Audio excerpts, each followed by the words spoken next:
Bien le bonjour. Module 1, vidéo numéro 4. Le Kybalion et la table d'émeraude. Autrement dit, la table d'Esmeralda. Tout est pensé. L'univers est mental. Et nous sommes pensés avant même d'être. Nous avons déjà parlé de cette vérité dans les 3 vidéos précédentes. Tout est pensé. Maintenant, nous allons clarifier une fois pour toutes le mystère de la table d'Esmeralda et ce qui est écrit dessus.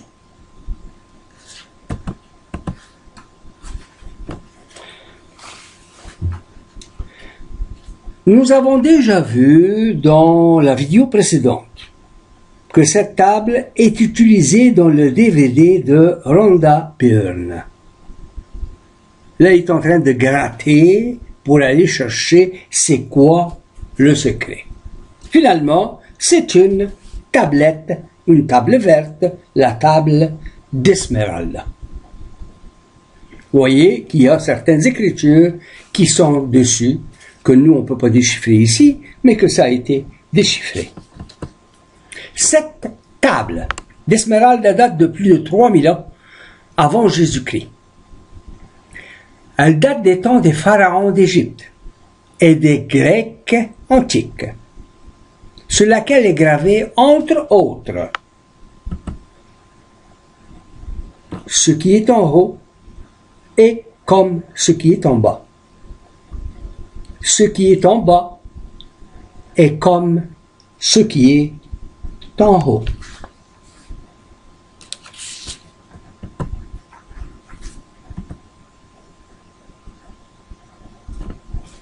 Le Kybalion.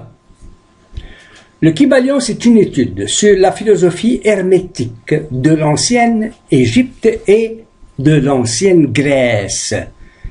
Il est un livre en anglais qui veut transmettre l'enseignement d'Hermès Trismégiste.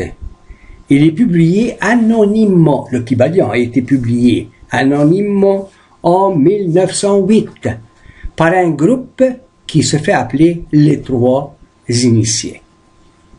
Certains suspectent fortement M. Atkinson d'en être l'auteur à cause sans doute de la proximité de pensée mentaliste présentée dans le Kybalion et les ouvrages publiés sous le nom de pseudonymes nombreux d'Atkinson.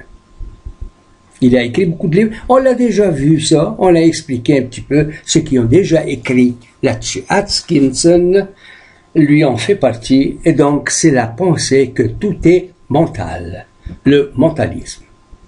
Regardons le contenu de cet ouvrage, qui est le Kybalion, qui a rapport avec la table d'Esmeralda, ce qui est écrit dessus. Et ceci, comme source, wikipedia.org, à wiki, le Kybalion.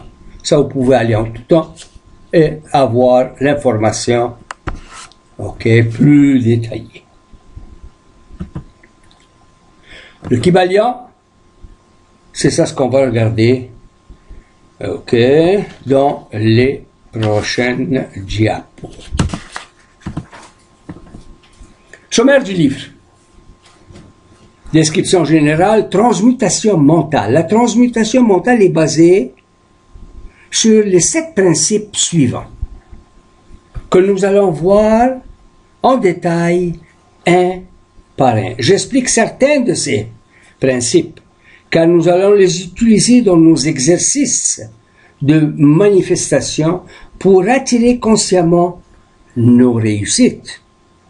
Donc, vu qu'on va les utiliser, il y en a 7, moi je vais mettre l'accent sur ce qu'on utilisera dans les exercices qui sont les suivants. Là, vous voyez ici que j'ai adopté le métaphore, qui dans le cahier d'exercice, notre génie qui nous dit « Vos désirs sont des ordres » et le positif attire le positif. Nous commençons avec le premier principe de mentalisme. Le tout est esprit. L'univers est mental. L'univers est mental, tout est connecté par l'esprit. Ce que nous pensons, nous pouvons l'attirer à nous-mêmes. La métaphore que je choisis pour attirer nos pensées à nous-mêmes, c'est le positif attire le positif. Tu attires comme un aimant. L'univers est mental, tout est connecté par l'esprit, depuis le temps des temps. On sait qu'Aladin, avec sa lampe magique, qui nous en parle, vous avez peut-être vu des films là-dessus, comme Ali Baba et les 40 voleurs. Il y avait une caverne pleine de bijoux et d'or et pleine de richesses. C'est ça ce que le monde veut. Tout le monde veut attirer la richesse. C'est possible. Ça, il n'y a pas de doute là-dessus. Là, la métaphore que nous utiliserons dans nos exercices, et le cours s'appelle agir. Donc, il ne faudra pas oublier que si vous désirez quelque chose, il faudra agir dans vos manifestations pour pouvoir l'obtenir. Le deuxième principe, c'est le principe de correspondance.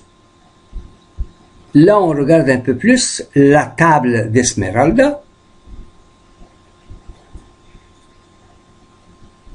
Et qu'il y a toutes les écritures là-dessus, dont les principes que nous allons parler.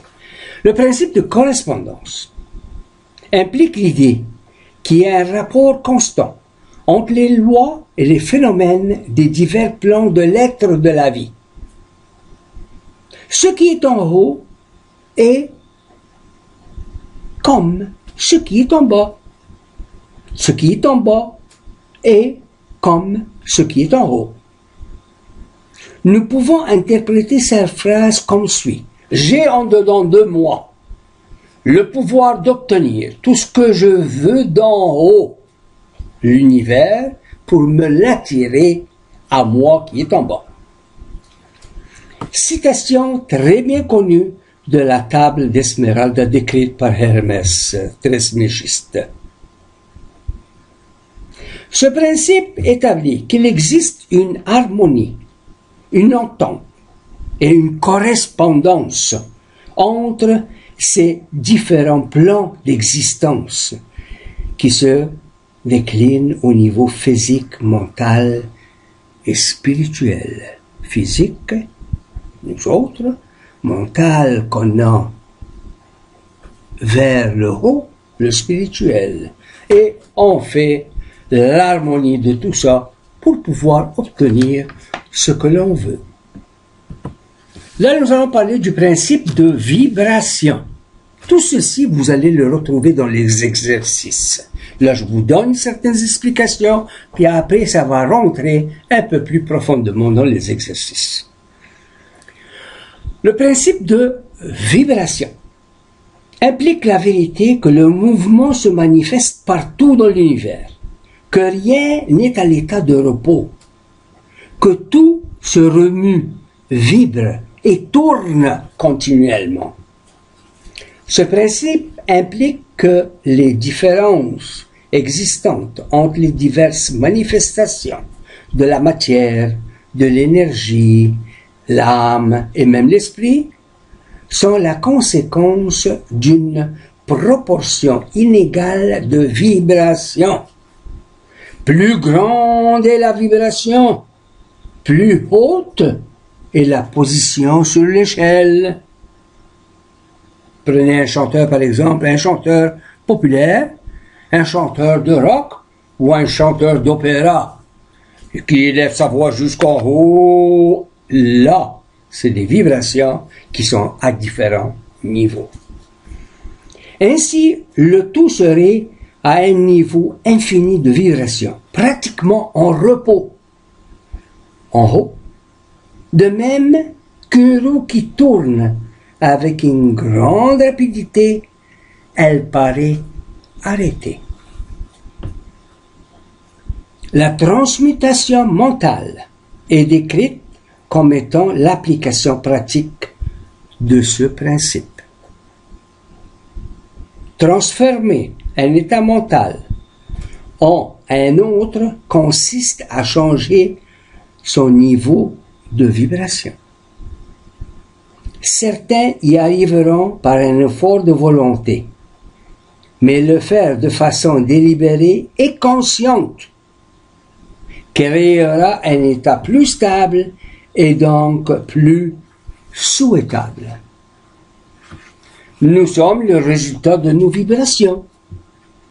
Pour changer notre état d'esprit et nos états mentaux, modifiez votre vibration. Alors, comme je l'ai dit, ça sera fait avec les exercices de relaxation que nous allons suivre. Le quatrième principe, c'est le principe de polarité. Le principe de polarité implique l'idée que tout est double. Tout a deux pôles. Tout a deux extrémités. C'est ça au niveau de la polarité. Pour aller plus loin, on va arrêter et on va regarder ensemble. But the great-great-granddaddy of wacky quantum weirdness is entanglement. If time reversal symmetry destroys the notion of time, then entanglement crushes our experience of space. Two objects, two electrons created together, are entangled. Send one to the other side of the universe. Now, do something to one, and the other responds instantly. Instantly. So, either information is traveling infinitely fast, or, in reality, they are still connected. They are entangled. And, since everything was entangled at the moment of the Big Bang, that means everything is still touching. Space is just the construct that gives the illusion that there are separate objects. Are we far enough down the rabbit hole yet?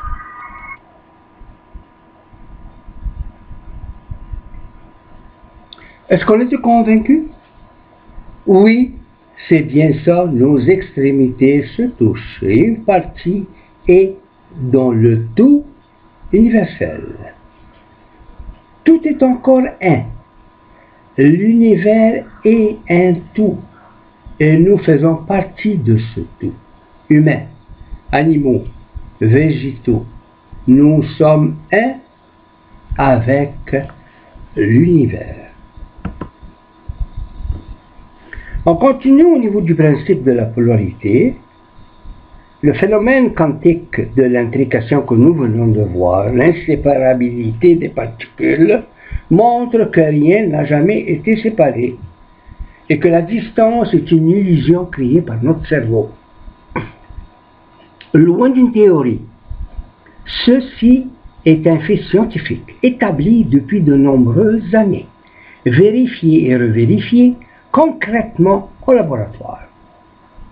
Une preuve pour ceux qui en cherchent que tout homme, femme, animaux, végétaux, planètes et étoiles, nous ne sommes qu'un. Nous allons utiliser une petite batterie là, au niveau de la polarité pour nos exercices, qu'il y a toujours deux pôles.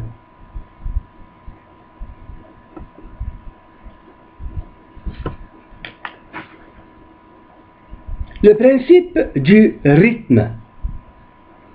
Je cite seulement ce principe, il n'est pas dans mes exercices. Le principe de rythme implique l'idée qui se manifeste dans toute chose un mouvement mesuré d'aller et venue, comme le flux et le reflux de la mer, un balancement en avant et en arrière, quelque chose de semblable au mouvement d'une pendule. Le rythme est associé à la polarité.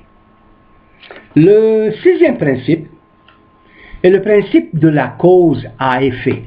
J'ai déjà expliqué ce principe en détail dans la vidéo 2 du module numéro 1. C'est le premier mot du titre de mon cours, agir.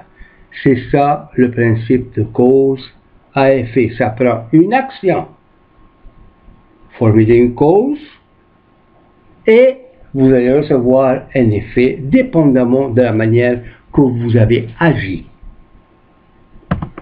Le principe du genre.